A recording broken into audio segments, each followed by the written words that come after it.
영업인 여러분 안녕하십니까, 정사윤 강사입니다. 자, 오늘 이 시간에는 상담 고수의 세 가지 비법에 대해서 배워보도록 하겠습니다. 자, 여러분들 제가 오프라인에서 강의하는 거 들어보시면 와 진짜 말 잘한다 라는 얘기를 저한테 많이 해주시더라고요. 예, 그냥 말 잘하는 게 아니라 그 말 잘하는 이유가 있어요. 이것은 꼭 어떤 스피치나 강의뿐만 아니라 상담도 마찬가지입니다. 여러분들 귀에 쏙쏙 들어오는 상담, 클로징이 잘 되는 상담, 니즈 환기가 잘 되는 상담들의 특징이 있어요. 그래서 상담의 고수들은 반드시 이 세 가지를 잘하게 되어 있습니다. 과연 무엇일까요? 다시 말하면 여러분들께서도 이 오늘 강의를 듣고 난 다음에 바로 적용해서 실전에 써먹으면 돼요. 그러면 아마 실적이 부쩍부쩍 늘어나고 상담이 뭔가 잘 먹히는구나, 뭔가 고객들이 나한테 주목을 하는구나, 니즈 환기가 되는구나 느끼실 수가 있겠습니다. 그래서 어려운 거 아닙니다. 어렵진 않지만 누구나 빼먹는 것에 대해서 알려드리도록 하겠습니다. 사실 이전 강의 세일즈 프로세서 7단계 20개 강좌 중에 이미 있는 내용이에요. 있는 내용인데 그 중에서 핵심만 제가 요약을 해서 다시 한번 디테일하게 설명드리도록 하겠습니다. 여러분들 요즘에 영업이 어렵죠. 이 코로나 때문에 누구나 마찬가지입니다. 근데 이럴 때일수록 여러분들 항상 겨울에 진가가 늘어난다는 것, 그 다음에 어려울 때일수록 뿌린 씨앗이 결국은 되돌아온다는 것 꼭 잊지 마시고, 이럴 때일수록 자기개발, 학습뿐만 아니라 투자하는 셈 치고 고객들 많이 만나셔야 돼요. 전화 많이 하시고 하시길 바라겠습니다. 아셨죠? 네, 상담 고수의 세 가지 비법은 과연 무엇이 있는지 한번 살펴보도록 하겠습니다. 자, 첫 번째, 자기소개를 공들여라. 자, 많은 세일즈맨들, 많은 영업인들은 고객을 만나면 마음이 급합니다. 상품부터 들이대기가 바빠요. 그럼 망해요, 이게 되게. 여러분들 이런 거절 있죠? 영업인, 서계사님, 팀장님, 제안서 두고 가시면 제가 비교해보고 검토해보고 연락드리겠습니다. 이 거절이 왜 날라오는 거냐면은, 당신을 신뢰할 수 없다는 뜻이에요. 비교해보겠다는 뜻이거든.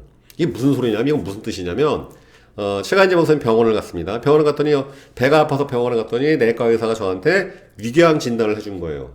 근데 제가 환자가, 원장님 저한테 위궤양이라고 진단하셨죠? 그러면 그 진단서 주십시오. 제가 한번 비교해보고 검토해보고 그런 다음에 연락드리겠습니다. 이 뭡니까 이거? 그 의사 안 믿겠다는 뜻이잖아요. 이거 돌팔이란 뜻 아니야 이거 지금, 그죠? 원래 우리가 예를 들어서 의사 선생님 찾아가면 당연히 예 알겠습니다 하고 하죠. 왜? 전적으로 신뢰하기 때문에. 여러분 최고의 상담은요 사실은 내가 제안하는 상품과 서비스를 부각시키기보다는 나를 부각시키는 게 더 좋은 거예요. 왜? 나를 믿게 되면 내가 제안하는 건 당연히 하게 돼 있거든. 상품을 믿게 하는 것보다는 나를 믿게 하는 게 훨씬 쉬워요, 사실은요. 이게 되게 쉽단 말이죠. 왜냐면 상품은 검증이 쉬워요. 그렇죠. 비교해보면 되니까. 여긴 얼마인데 얼마고 이건 뭐가 뭐고. 근데 나는 검증하기가 이게 쉽지가 않아. 그러기 때문에 모르는 사람 자꾸 안 만나려고 하는 거예요, 이게 여러분들.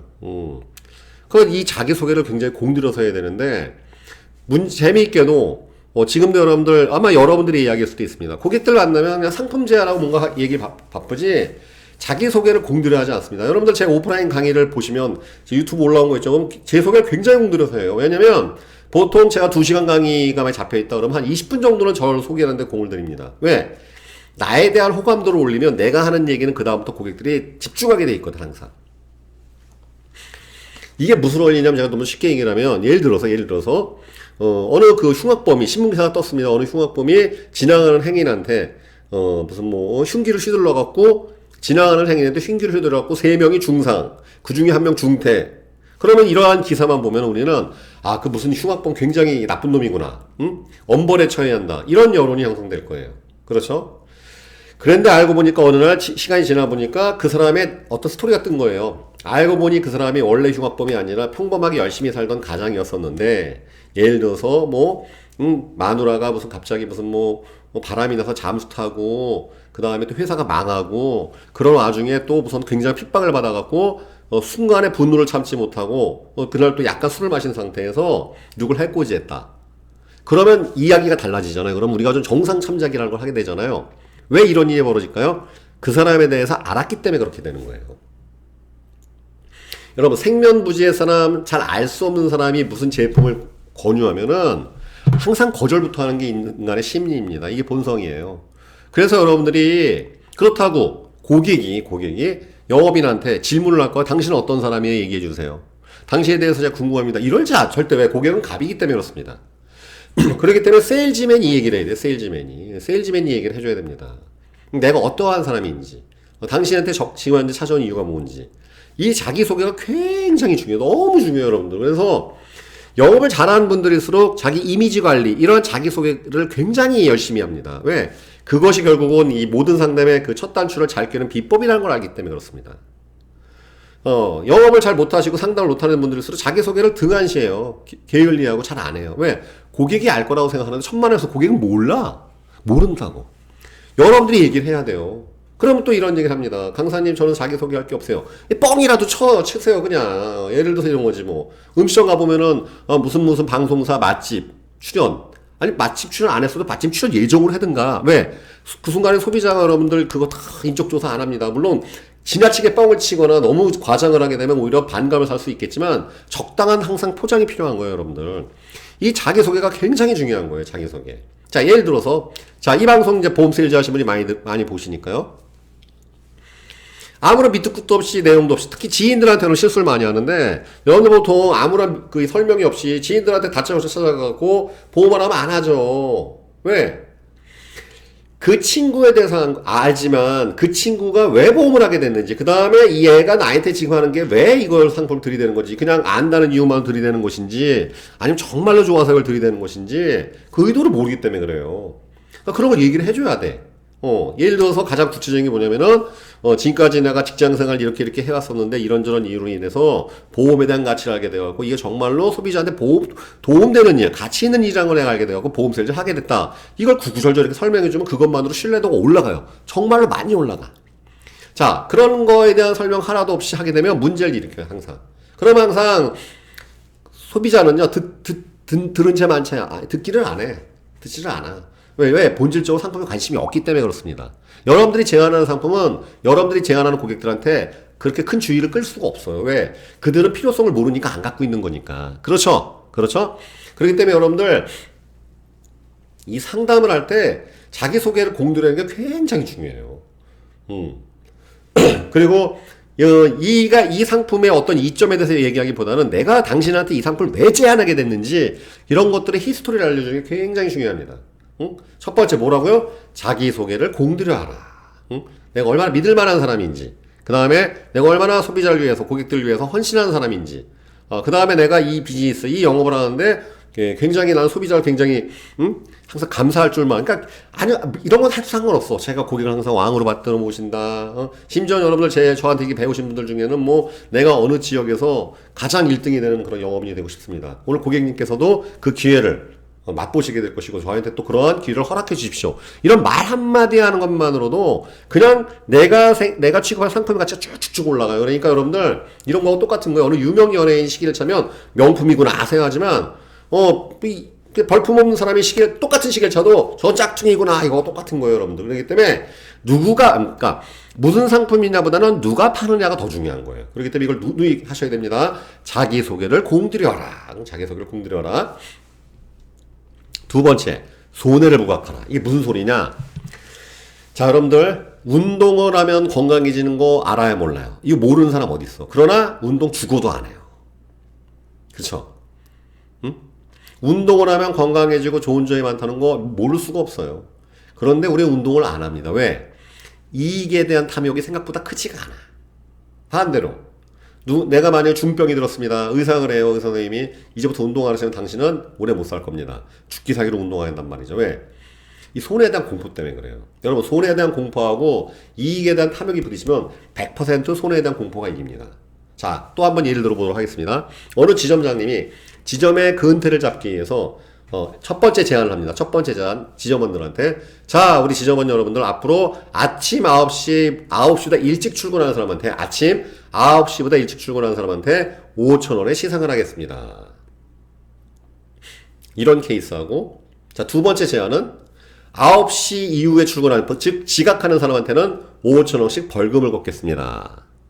첫 번째 제안을 하는 경우하고, 두 번째 제안하는 경우하고, 지점원들이 어디에 더 말을 잘 따를까요? 100% 두 번째예요. 왜? 5,000원 없어도 그만이야. 하지만 5,000원 손해보는 건 굉장히 기분이 나쁘기 때문에 그렇습니다. 사람은 손해에 대한 공포가 훨씬 이게 심해요, 이게. 예. 그래서 여러분들 이거는 그 유명한 그 이탈리아의 옛날에 유명한 정치 철학자였죠. 마키아벨리의 군주론에 나온 이야기인데, 사람은 사랑하는 사람을 배신할 수 있어도 공포스러운 사람은 배신할 수 없다. 그렇기 때문에 사랑받는 군주가 되지 못할 바에는 공포스러운 군주가 되라. 라는 이야기가 있을 정도입니다. 이건 정말로 인간의 심리를 한 방에 통찰하는 정말 명언인데, 여러분 가만히 보세요. 우리의 법 질서는 다 이 벌칙으로 되어 있어요, 특징이. 그렇죠? 노상방뇨라면 무슨 뭐 벌금에 경범죄에 처한다. 불법 주차하게 되면 무슨 벌금에 처한다. 그죠? 응? 지나가는 사람을 무슨 타인을 폭행을 하거나 상해를 입힌 경우에는 무슨 며칠의 징역 또는 구류 또는 뭐 벌금에 처한다. 벌로 이루어져 있죠. 만약에 여러분 상이 사람을 더 동기부여시킨다면 이런 법률이 있어야 돼요. 타의 모범이 되는 삶을 사는 사람한테는 물론 포상 규정이 있긴 있지만 그건 극도로 미미하죠. 타의 모범을 이루며 사는 사람한테는 노후 문제를 해결해 준다. 아니면은 주변 사람들한테 선행을 많이 베푼 사람한테는 현금 10억 준다. 이런 내용 하나도 없어. 그죠? 그러니까 여러분들 그 법질서 자체가 다 이 벌칙으로 돼 있어요, 특징이. 인간은 왜 손에 민감하기 때문에 그렇습니다. 야, 인간 통제가 인간 제어의 기술이거든. 다시 말하면 여러분들이 백날 이 제품과 서비스를 쓰게 되면은 여러분들 무슨 혜택이 있습니다. 예를 들어서 선생님 이 안보험을 가입하시게 되면 기존에 3천만 원 나와서 5천만 원 나옵니다. 들은 척도 안 해요. 잘 마음이 안 움직여요. 선생님 이 상품을 가입하시게 되면 똑같은 또 이 상품을 가입하시지 않는다면은 큰 손해를 봅니다. 이 돈 불타는 모습 보이죠? 이거. 손해를 부각할 때 사람들은 주의를 기울이게 되겠어요. 그러니까 사람은 손에 되게 민감해. 우리가 왜 맨날 우리 물건 살 때도 왜 맨날 비교합니까? 그건 되게 이익을 보기보다는 바가지 쓰기 싫은 심리 있죠?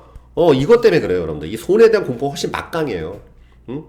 그렇기 때문에 여러분들 상품과 서비스에 대해서 강력하게 제어하고 싶으시면 이 상품을 쓰므로 인해서 혜택 보는 거에 대한 것보다는 장점은 아니에요, 오히려. 손해를 부각해야 돼. 이걸 안 했을 때 무슨 일이 벌어지는지. 대표적인 게 그러니까 요번 여러분들 3, 4월 사이에 예정이율 인하로 인해서 보험료 인상권. 요번에 계약 많이 나왔잖아요. 왜? 이때 안 하면 손해봅니다가 통하잖아, 항상. 그죠? 지금 안 하시게 되면 똑같은 보장, 똑같은 내용인데도 불구하고 더 큰 비용을 지불해야 됩니다. 이게 굉장히 강력해요, 여러분들. 그러니까 이걸 안 하면 손해봅니다가 훨씬 더 강력한 거예요. 사람의 마음을 이끌 때. 그래 아시겠지만 요즘에 물건이나 그런 거 치고 튼튼하지 않은 게 없고 사실 나쁜 건 별로 없어요. 그럼 그들에게 더 나은 선택을 하게 만들려면은 이것을 하실 때 더 나아집니다 보다는 이것을 안 하시면 큰일 납니다가 됩니다. 다시 말하면 운동을 하면 건강해집니다 보다는 운동을 하시면 앞으로 중증 환자가 될 가능성이 높습니다. 이렇게 얘기 들어가니까 훨씬 강력해지는 거예요. 아이에게 이 교재를 쓰게 되면 아이가 공부를 잘하게 될 겁니다. 이거보다는 요즘에 이런 거 공부 안 시키는 부모는 자식한테 큰 죄를 짓는 겁니다. 이게 훨씬 강력해지는 거예요, 여러분들. 이 상품을 지금 놓치시게 되면은 큰 손해를 보시게 됩니다. 이게 훨씬 강력해요, 이게. 이 손해를 부각해야 돼요, 손해. 왜? 사람은 손해에 대한 공포가 있기 때문에 그렇습니다. 오늘 당장 그러니까 여러분, 클로징을 잘하거나 니즈 한결 잘하시는 분들은 이거예요, 결국은요. 오늘 사인 안 했을 때 벌어지는 손해를 부각을 잘하는 거야. 왜? 이익 부각해봐야 소용없는 가장 큰 이유는 지금까지 없이도 잘 살았기 때문에 그래요. 없이 잘 살았기 때문에. 근데 이것을 안 하시게 되면 그 잘 살았던 것이 무너질 수가 있습니다. 라고 접근해야 이게 니즈한 게 잘 돼요, 특징이. 그래서 영업을 잘 하시는 분들, 특히 여러분들, 물건이 보이는 무형의 서비스, 이 유형의 비즈니스 같은 경우, 유형의 세일즈 같은 경우는 일 물건을 안 썼을 때 불편함에 대해서 얘기가 편하겠죠? 쉽게 부각할 수가 있어요. 지금 사장님, 2차로 바꾸시지 않으면 연비가 굉장히 떨어지기 때문에 주유비를 이만큼 더 손해보시게 됩니다. 그죠? 그러나, 보험 세일즈 같은 솔루션 비즈니스 이런 무형의 상품은요 이걸로 그래서 어려운 거예요. 이게 그래서 어려워. 손해를 부각하기가 쉽지가 않아. 이것을 숫자나 아니면 어떠한 그 영상 이미지 아니면 어떠한 그런 것으로 리얼하게 잘 부각하는 사람이 영업을 잘하는 거예요. 제가 영업을 잘했던 이유는 그거였어요. 이걸 안 했을 때 큰일이 왜 벌어지는지 정확히 부각한단 말이죠. 여러분들 가만히 보세요. 이 밑에 있는 영상 중에서 은퇴 설계 과정, 노파산의 공포 이거 싹 다 손해에 관련된 얘기 아닙니까? 그죠? 니즈 한계에서 굉장히 강력하게 된단 말이에요. 제가 여러분들 강의한 영상을 가만히 보게 되면은 했을 때 장점보단 안 했을 때 문제점을 훨씬 더 강력하게 제가 부각을 해요. 그렇기 때문에 사람들이 집중력 더 훨씬 더 집중하게 되고 왜? 손해보고 살고 싶지 않거든. 앞서는 거는 부담스럽지만 뒤처지는 건 싫어하는 게 인간의 본성입니다. 이게 군중심리예요. 앞서는 거는 부담스럽지만 뒤처지는 건 질색하거든. 그죠? 이게 바로 일반 대중, 일반 사람들의 심리입니다. 그렇기 때문에 이 손해를 부각한다는 것은 굉장히 중요한 거예요. 응? 그죠? 그러니까 여러분들 이걸 생각하셔야 돼요. 그럼 내가 지금 취급하는 상품, 나라는 사람의 그 제안을 만약에 거절했을 때 고객들이 어떠한 손해를 입게 되는지에 더 리얼하게, 그 다음 그것을 스토리텔링으로 전개할 수 있거나 아주 상세하게 설명할 수 있으면 여러분은 클로징 마스터가 되는 것이고 상담의 달인이 되는 것입니다. 아셨죠? 손해를 부각하라. 두 번째 자료, 두 번째 원리였습니다. 세 번째 비법, 청사진을 제시해라. 자, 이게 무슨 소리냐면요. 이게 청사진 제시하는 뭐냐면은, 자, 손해를 부각했습니다. 고객님 이렇게 되셔갖고 손해가 나실 거예요. 그러나 제 제안을 따르게 되면 이런 일이 벌어질 겁니다. 이거는 장점을 얘기해 주는 거랑 약간 다른 거예요. 청사진을 제시한다는 것은 약간 다른 거예요. 다시 말하면 이 계약과 이 결정으로 인해서 당신은 이런 모습이 될 거라는 미래상을 그려주는 거예요. 미래상을. 자, 예를 들어서 연금보험을 예를 들겠습니다. 고객님, 자, 이 상품을 가입함으로 인해서 물론 단기적으로는 부담을 느끼실 거다. 분명히 부담을 느끼실 거다. 그러나 이 상품을 10년, 20년 유지하셨을 때 나중에 이러한 노후를 사시게 될 거다라는 청사진을 제시해 주는 거예요. 거기에 고객이 또 니즈가 있으니까. 그죠? 그럼 이게 왜 이게 중요하냐면요. 그 청사진이 머리에 박혀있지만이 중간에 그 상품을 대한 불만이 있거나 또는 어떠한 그 유지관리 문제 있을 때 그때 그 사람들이 그걸 버틸 수 있는 힘이 돼요. 그렇지. 나는 그러한 청사진이 있으니까. 이게 뭐냐면 희망 고문의 기술인데 여러분 가만히 보세요. 우리가 아무리 고통스러워도 그 현실을 이겨내는 가장 큰 힘은 자기가 미래에 대한 청사진이 있기 때문에 그런 거예요. 자, 여러분들이 이 어려운 영업, 이 어려운 예를 들어서 보험 세일즈든 자동차 영업이든 영업을 하신 가장 큰 이유가 뭐예요? 청사진이 머리에 박혔기 때문에 그런 거예요. 이 비전. 그 청사진이 무너지게 되면 여러분들이 이제 흔들리게 되고, 플랫폼을 그만둔다든지 회사를 여러 가지 일들이 벌어지지 않습니까? 그죠? 여러분들이 이 힘든 영업을 하게 되는 가장 큰 도전하게 된 이유도 청사진 때문에 도전했다는 것. 그래서 어려움이 또 한다는 것이죠. 똑같아요, 소비자 마음도. 여러분들이 그러니까 판매보다 중요한 거는 그 판매에 대한 후속 과정, 고객 만족 플러스 소개. 그 다음에 AS가 별탈 없게끔. 그죠? 계약하면 뭐합니까? 그 다음에 AS에 시달리게 되면 여러분들 얼마나 멘탈이 깎여요. 그죠? 그래서 사실은 계약 단계에서 그걸 미리 끝내놔야 돼요. 계약 상담 단계에서. 고객님께서 이 사인을 하셨을 때 그 손해상이 사라지겠죠? 예상되는 손해가 사라지는데 그것뿐만 아니라 당신은 이러한 삶을 추구하게 된다. 자, 예를 들어서, 어느 고객이 SUV 자동차를 내가 판매하고 싶어. 세단차보다 SUV 차를 안 했을 때 손해를 부각하라 그랬죠? 뭐겠습니까? 여행 가고 싶으신데도 이 작은 차에 트렁크를 가지고 이렇게 해야 되고 얘기를 하면 되겠죠. 일단 SUV 차 같은 경우는 차체가 그 트렁크 같은 게 좋고, 그 다음에 아시겠지만 전고가 높아갖고 SUV 차 한번 몰아보면은 세단보다 이 시야가 운전자 시야가 높으니까 굉장히 운전이 편리해져요. 그런 것들을 그러니까 세단을 몰고 다녔을 때 손해를 부각을 해야 돼요, 오히려. 그러나 계약하시고 이걸 하시고 난 다음에는 어떻게 청사진 어떻게 제시해요? 그러면 앞으로 주말에 놀러 다니던 뭐래든 간에 이렇게 할 것이고, 그 다음에 차량의 어떤 내구성으로 인해서 이렇게. 그러니까 장점을 알려주기보다는 그 사람이 되고 싶은 모습을 그려주는 거예요. 이거 그려주는 거야. 청사진을 제시하는 거야. 여러분들이 보험회사 입사했을 때 매니저나 지점장님이 아마 청사진을 분명히 제시했을 거예요. 당신이 이 어려운 과정을 극복해서 잘했을 때 당신은 이러한 소득과 이러한 자유로움, 은퇴가 없는 삶에 대해서 사시게 될 거는 분명한 청사진이 제시했을 거예요. 똑같아요, 원래가 이게. 그러니까 이 상품과 서비스 썼을 때 당신의 미래상은 이렇습니다. 그러니까 이 상품이 좋습니다가 아니야. 다른 거예요. 청사진을 제시하라는 거예요. 그러니까 그런 것을 쓰면서 만족하는 본인의 모습이랄지 그런 것을 제시해 주는 거예요. 그러면 사람 어떻게 하겠어요? 이거 안 하면 손해 발생하고, 그런 걸 했을 때는 그 순간에 부담은 있겠지만 그러나 그런 모습을 살 수 있겠지. 그러면서 계약이 일어나고 니즈 관계가 일어나고 사인이 발생하는 과정이 벌어지는 것입니다. 이해되셨나요? 그쵸? 예, 이 청사진 제시하는 게 굉장히 중요한 거예요. 그래서 디테일한 기법이 있는데 요거는 제가 이제 다음 시간에 따로따로 알려드리도록 하겠습니다. 자, 정리해보도록 하겠습니다. 첫 번째, 이 상담 고수의 세 가지. 첫 번째, 자기소개를 공들여라. 자기소개를 공들여야 됩니다. 아셨죠? 이거야말로 정말 중요하다는 거. 좋은 상품을 권유하는 것보다는 내가 그러한 좋은 상품을 권유할 만한 신뢰 있는, 그 다음에 믿을 만한 전문가라는 걸 더욱 부각시키는 게 중요하다는 것이 첫 번째 비법입니다. 두 번째 비법은 이 상품과 서비스를 안 했을 때 장점보다는 이점보다는 이 상품과 서비스를 놓쳤을 때 발생된 손해에 대해서 부각시키라는 것이죠. 이것이 아주 굉장히 강력한 니즈왕의 비법이라는 것. 세 번째는 청사진을, 이것을 만약에 서비스나 상품을 구매하시고 난 이후에 나중에 이러한 모습을 살게 될 거라는 명확한 비전 제시. 희망의 상태를 그려주라는 것. 이것입니다. 여러분, 종교도 똑같죠. 종교도 천국이잖아, 천국. 청사진이잖아요. 나를 믿으면 천국 갈 거다. 돌을 닦으면 해탈할 것이다. 여러분, 종교 자체가 청사진 제시하는 원리로 있다는 거 알고 계셔야 돼요. 그렇죠? 이거 굉장히 중요한 상담 곳의 세 가지 비법에 대해서 말씀드렸습니다. 자, 그러면 다음 시간은 뭐냐면 여러분들 또 이러한 이 방송을 들으니까 또 그럼 강사님 자기소개를 어떻게 하는 게 예술적으로 멋지게 하는 것일까요? 그렇죠. 이 자기소개도 여러분들 그냥 짧게 하는 것보다는 길게 해야 된다 그랬죠. 그러면 또 컨텐츠에 갖춰야 되고 이왕이면 스토리텔링으로 해주는 게 굉장히 좋습니다. 그러면 다음 시간에는 어떠한 자기소개가 베스트한 자기소개인지 멋진 소개인지에 대해서 그 사례를 가지고 또 공부해 보도록 하겠습니다. 그 다음 시간에는 어떻게 여러분들이 취급하는 이점을 부각하는 상담 기법이 있고 그 다음에 이 손해를 부각하는 상담 방법이 있습니다. 어떤 식으로 전개하는 것이 이 손해를 부각하는 방법인지 그거에 대해서 또 한번 알아보도록 하겠습니다. 세 번째, 그 다음에 계약이 임박한 상태에서 어떤 식으로 고객들의 청사진을 줌으로 해서 잠재된 고객 불만을 해소하고 그 다음에 그런 유지율, 계약 유지율을 제고할지 그 다음에 뿐만 아니라 고객이 나에 대한 만족의 확산, 즉 소개까지도 진입할 수 있는지에 대해서 디테일하게 한번 다뤄보도록 하겠습니다. 다음 시간에는 자기소개를 어떻게 하는지 그다음 손해 어떻게 하는지 1, 2, 3를 분리해 갖고 제가 알려드리도록 하겠습니다. 여러분들 상담고수의 세 가지 비법 놓치지 마시고 오늘부터 한번 당장 내가 지금 고객들을 만나 상담할 때 이 세 가지 중에 내가 지금 뭘 놓치고 있나 셋 다 놓치고 있으면 상담 안 되고 있겠죠. 그죠? 내가 어느 부분을 좀 소홀히 했나 그 다음에 내가 지금 현재 상담할 때 여러분들 내가 떠드는 얘기에 대해서 당연히 알고 있을 거 아닙니까? 어떤 부분을 내가 놓치고 있나에 대해서 한번 진지하게 검토해 보시고 바로 현장에 적용해서 성장 발전이 바로 일어나는 우리 세일즈TV 애청자 되시길 바라겠습니다. 여러분들 항상 애청해주셔서 감사하고 좋아요, 구독, 알람 항상 부탁드리도록 하겠습니다. 여러분들의 성원이 저의 방송의 힘입니다. 감사합니다. 마치겠습니다.